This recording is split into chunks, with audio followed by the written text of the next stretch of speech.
Hi అండి. ఇది చాలా ఇంపార్టెంట్ విషయము. మీరు ఈ రీల్‌ని మీకు తెలిసిన పిల్లలకి షేర్ చేయండి. ఎందుకంటే ఇప్పుడు సమ్మరు. పిల్లలందరూ హైయర్ స్టడీస్‌కెళ్ళే పిల్లలుంటారు.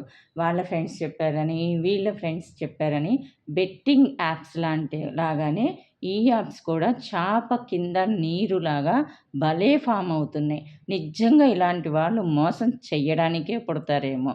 పిల్లలు, కాలేజీ గోయింగ్స్ వాళ్ళు, లేకపోతే కొంచెం మిడిల్ క్లాస్ వాళ్ళు, వీళ్ళందరూ ఏంటంటే తక్కువలోకి వస్తున్నాయి అనేసి మొబైల్స్ కొనుక్కుందాము అనేసి పిల్లల ద్వారా కాలేజీ పిల్లలకే తెలుస్తాయండి. అండ్ ఇదొకటి. ఇదేంటిదో ఆహ్, ఆహ్, ఏదో మనీ మనం సంథింగ్ ఎంతో పెడితే తిరిగి అంత రిటర్న్ ఎక్కువొస్తది అనంట. సో, నేను ఇది చెప్పాను. ఎక్కువ నమ్మకు. అయ్యి అంత వర్క్ చెయ్యవు అని చెప్పేసి. కానీ వీళ్ళు ఫ్రెండ్స్ పెట్టారు అని చెప్పేసి చెప్పింది. తర్వాత మోసమైతే జరుగుతుంది. సో, ఇవి నా వర్త్‌గా నేను మీకు చెప్పాలి అనుకోని మీకు చెప్తున్నాను. ఎవరైనా పిల్లలు గానీ, పెద్దలు గానీ, మనం కష్టపడ్డ సొమ్ము మాత్రమే మనకి ఉంటది అని పెద్దవాళ్ళు మరీ ముఖ్యంగా పిల్లలకి చెప్పండి.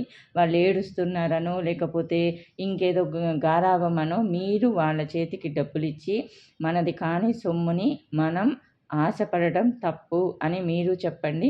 మీరు పాటించండి. ఓకేనా? ఇది అయితే దయచేసి ఇప్పుడు మీకెంతమంది పిల్లలు హైయర్ స్టడీస్‌కెళ్తున్నారో, ఎంతమంది పిల్లలు ఫ్రెండ్స్ మాట వింటారో వాళ్ళందరికీ ఇది షేర్ చేయండి. ఇది ఒక అవేర్‌నెస్. బెట్టింగ్ యాప్స్ కంటే ఇది చాలా డేంజర్‌గా ఉంది. So, please